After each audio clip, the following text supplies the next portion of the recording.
नमस्कार विद्यार्थी मित्रांनो, MBT लर्निंगच्या नवीन व्हिडिओमध्ये आपलं सहर्ष स्वागत आहे. विद्यार्थी मित्रांनो, आज आपण पाहणार आहोत की VS कोड कशा पद्धतीने डाउनलोड करायचा आहे. आपल्याला वेब पेज लिखाणासाठी किंवा कोडिंगसाठी VS कोड हे टूल खूप महत्त्वाचं आहे. जर आपण ट्रॅडिशनल टूल बघितलं तर नोटपॅड आहे. नोटपॅडने आपल्याला प्रत्येक गोष्ट टाईप करावी लागते. नोटपॅड ज्यावेळेस आपण ओपन करतो तर नोटपॅडमध्ये प्रत्येक गोष्ट आपल्याला मॅन्युअली टाईप करावी लागते. जर आपण VS कोडचा वापर केला तर कोडिंग करणं खूप सोपं होतं, कारण बऱ्याचशा गोष्टी मॅन्युअली त्यामध्ये करता येतात. तर विद्यार्थी मित्रांनो, VS कोड कशा पद्धतीने डाउनलोड करायचा हे आपण पाहूया. तर त्याच्यासाठी आपण जाऊया आपल्या कॉम्प्युटर स्क्रीनवरती आणि आता पहिल्यांदा आपण गुगल क्रोम ओपन करूया. VS कोड डाउनलोड करण्यासाठी तुम्हाला सिम्पली गुगल क्रोममध्ये टाईप करायचं आहे VS कोड डाउनलोड. आता जी 1 नंबरला वेबसाईट येते ती 1 नंबरची जी वेबसाईट आहे त्या वेबसाईटवरती सिम्पली क्लिक करायचं. तुम्हाला इथे डाउनलोडचा ऑप्शन दिसेल, डाउनलोड फॉर विंडो. तर डाउनलोड फॉर विंडोमध्ये तुम्ही क्लिक करायचं आहे. मी ऑलरेडी सेटअप डाउनलोड केलेला आहे. या ठिकाणी क्लिक केल्यानंतर VS कोड डाउनलोडिंगला लागेल. तर विद्यार्थी मित्रांनो, आता आपण डाउनलोडच्या फोल्डरमध्ये जो VS कोड डाउनलोड झालेला आहे त्या डाउनलोडच्या फोल्डरमध्ये जाऊया. दिस PC मध्ये जाऊया. त्या ठिकाणी डाउनलोड, तर डाउनलोडवरती VS कोडचा सेटअप दिसतोय बघा. VS कोडचा सेटअप आता आपण रन करायचा आहे. तर सिम्पली VS कोडचा सेटअप आहे तो आता आपण रन करूया. रन म्हणायचं आहे. Run, I accept the agreement accept करायचं. नेक्स्ट म्हणायचं. त्याच्यानंतर जर तुम्हाला इथे डेस्कटॉप आयकॉन हवा असेल तर या ठिकाणी तुम्ही डेस्कटॉप आयकॉन आहे तो डेस्कटॉप आयकॉन या ठिकाणी साइन तो ॲक्टिवेट करायचा आहे. आता नेक्स्ट म्हणायचं. सिम्पली इन्स्टॉल म्हटल्यानंतर VS कोड इन्स्टॉल होईल. फिनिश. VS कोडचा सेटअप झालेला आहे मित्रांनो. आता आपण VS कोड ओपन करायचा आहे. जो आयकॉन आहे त्या आयकॉनवरती चला जाऊया. VS कोडचा आयकॉन डेस्कटॉपवरती आलेला आहे. Visual studio code. सिम्पली आपल्याला तो ओपन करायचा आहे. पहिल्यांदा VS कोड ओपन केल्यानंतर तुम्हाला वाटेल की हे खूपच अवघड आहे, त्याचा जो फ्रेमवर्क आहे तो खूप अवघड आहे, कशा पद्धतीने वापरायचं हे मला समजणार नाही. परंतु मित्रांनो, VS कोड वापरणं खूप सोपं आहे. तर VS कोडची मी तुम्हाला थोडक्यात माहिती देतो. या ठिकाणी फाईलमध्ये गेल्यानंतर तुम्हाला ओपन फोल्डरचा ऑप्शन दिसतोय. तर तुम्हाला सिम्पली अगोदर काय करायचं, डेस्कटॉपवरती जाऊया आपण आणि डेस्कटॉपवरती एक फोल्डर करूया. HTML प्रॅक्टिस किंवा प्रॅक्टिस नावाचा जो फोल्डर आहे तो करूया. प्रॅक्टिस. आता VS कोडमध्ये जाऊया. या ठिकाणी फाईलमध्ये जायचं आहे आणि तुम्हाला म्हणायचं आहे ओपन फोल्डर. डेस्कटॉपवरती आपण एक फोल्डर तयार केलेला आहे, त्याचं नाव आहे प्रॅक्टिस. तो फोल्डर मी सिलेक्ट केला आणि आता प्रॅक्टिस नावाचा फोल्डर या ठिकाणी ओपन झालेला आहे. विद्यार्थी मित्रांनो, इथे एक्सप्लोरर दिसतोय. एक्सप्लोररमध्ये आपल्याला इथे आपण एक न्यू फाईल जनरेट करू शकतो. त्याचबरोबर आपल्याला जर फोल्डर जनरेट करायचा असेल तर आपण फोल्डर जनरेट करू शकतो. आपलं जे काही वर्क आहे, हे जो प्रॅक्टिस आहे, प्रॅक्टिस नावाचा फोल्डर आहे, प्रॅक्टिसमध्ये आपण तर या ठिकाणी बघा, सिम्पली एक मी फाईल तयार करून दाखवतो. index.html आपण फाईल तयार करूया. index.html ही HTML ची मी एक फाईल तयार केली. आता बघा या ठिकाणी प्रोग्राम लिहिणं किती सोपं आहे. आता मी फक्त शिफ्ट दाबतो आणि एक्सेलरेटरचं जे बटन आहे शिफ्ट आणि हे केल्यानंतर मला काय करायचं आहे, मला रेडीमेड एक बॉयलर प्लेट मिळेल. इथं इमिट म्हणायचं. इमिटच्या ऑप्शन नंतर मला एक रेडीमेड बॉयलर प्लेट मिळेल. त्याच पद्धतीने या ठिकाणी बघा हे एक्सटेन्शन दिसत आहेत. हा जो ऑप्शन आहे एक्सप्लोरर वरचा सांगितला मी. त्याच्यानंतर सर्च बार आहे. त्याच्यानंतर आपल्याला जर इम्पोर्ट करायचा असेल, सोर्स कोड कंट्रोलचा आहे. त्याच्यानंतर रन आणि डिबगचा ऑप्शन आहे आणि त्याच्यानंतर तुम्हाला दिसेल एक्सटेन्शन आहे. तर तुम्हाला काय करायची आहेत की जी महत्वाची एक्सटेन्शन आहेत ती तुम्हाला पहिल्यांदा काय करायची आहेत, डाउनलोड करायची आहेत. तर आपण पटपट मी सांगतो ना, ते आपण फक्त डाउनलोड कशी करायची ते बघूया. पहिलं आहे ते लाईव्ह सर्व्हर. पहिलं एक्सटेन्शन आहे ते लाईव्ह सर्व्हर एक्सटेन्शन येईल.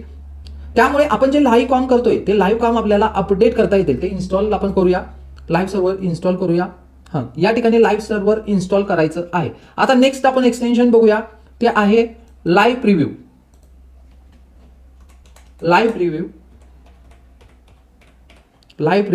हे क्लिक केलं आपण लाईव्ह प्रिव्ह्यू वरती. ओके, सिम्पली क्लिक करायचं आहे. इथे इन्स्टॉलचं ऑप्शन येईल. त्याचबरोबर लाईव्ह प्रिव्ह्यूने आपल्याला काय काय करता येतं सिम्पली इथं तुम्ही वाचूही शकता की कशा पद्धतीने हे वर्कआउट करतं. त्याचबरोबर इथे एक फ्रेम पण आहे, त्या फ्रेमच्या मदतीने तुम्हाला समजून येईल लाईव्ह प्रिव्ह्यू कशा पद्धतीने काम करतं. जे लाईव्ह अपडेट आहे ते आपल्याला लाईव्ह अपडेट याच्यामुळे बघता येतात. आता नेक्स्ट आपण एक्सटेन्शन आहे ते तुम्हाला डाउनलोड करायचं आहे open in browser. Next extension आहे ते ओपन इन ब्राउझर. आपला प्रोग्राम ब्राउझरमध्ये ओपन होण्यासाठी ओपन इन ब्राउझर हे एक्सटेन्शन तुम्ही डाउनलोड करायचं आहे. त्याचबरोबर नेक्स्ट आपण एक्सटेन्शन डाउनलोड करायचं आहे ते material icon theme. Material icon थीमने काय होईल की ज्यावेळेस हे मटेरियल आयकॉन थीम हे एक्सटेन्शन आपण डाउनलोड करतो तर त्यामुळे HTML ची फाईल असेल तर HTML ची फाईल आहे ती विथ लोगो आपल्याला दिसेल. आता आपण index.html ही फाईल तयार केली तर त्याच्या पुढे बघा HTML चा लोगो आलेला आहे. त्याच पद्धतीने जर आपण CSS ची फाईल केली .css .javascript तर त्याचे वेगवेगळे सिम्बॉल येतील आणि आपल्याला फाईल आयडेंटिटी करायला खूप मदत होते. तर विद्यार्थी मित्रांनो नेक्स्ट आपल्याला एक्सटेन्शन डाउनलोड करायचं आहे ते आहे एरर लेन्स.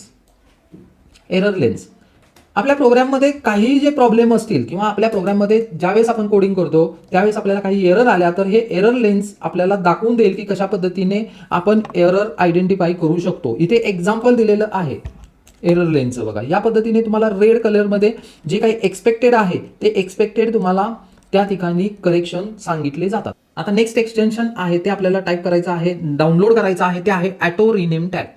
तर ऑटो रिनेम टॅग आहे ते एक्सटेन्शन इन्स्टॉल करायचं. त्या तर एक्सटेन्शनचा काय उपयोग होतो की जर HTML मध्ये आपण जे वेगवेगळे टॅग वापरतो तर एक टॅग आपण चेंज केला तर ऑटोमॅटिकली दुसरा टॅग आहे तो ऑटोमॅटिकली चेंज होतो.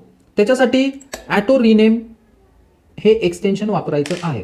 आता त्याच्यानंतरचं नेक्स्ट जे एक्सटेन्शन आहे ते आहे प्रिटियर. प्रिटियरमध्ये काय होतं की जो आपण प्रोग्राम करतोय तो सुंदर दिसणं गरजेचं आहे. तो सुंदर दिसेल तर आपल्याला त्याच्यामध्ये करेक्शन करणं सोपं जाईल. तर या ठिकाणी नेक्स्ट एक्सटेन्शन आहे त्याच्यासाठी आपण कोणतं एक्सटेन्शन वापरतो प्रिटियर. तर हे प्रिटियर नावाचं एक्सटेन्शन आहे ते प्रिटियर नावाचं एक्सटेन्शन तुम्ही डाउनलोड करायचं आहे. आता सिम्पली प्रिटियर हा जो फर्स्ट ऑप्शन आहे या ठिकाणी प्रिटियरवरती जाऊन तुम्हाला हे प्रिटियर नावाचं एक्सटेन्शन डाउनलोड करायचं आहे. त्यामुळे काय होईल तर त्यामुळे आपला जो प्रोग्राम आहे तो सुंदर दिसेल, एका चांगल्या फॉर्मॅटमध्ये येईल, कलरफुल येईल. त्याच्यामुळे आपल्याला तो प्रोग्राम वाचणं त्याच्यामध्ये एडिट करणं सोपं जाईल. आता नेक्स्ट जे एक्सटेन्शन आहे ते एक्सटेन्शन आहे हायलाइट मॅचिंग. जे मॅच झालेलं आहे ते हायलाइट करण्यासाठी हे एक्सटेन्शन वापरायचं आहे. तर त्याचं नाव आहे हायलाइट मॅचिंग.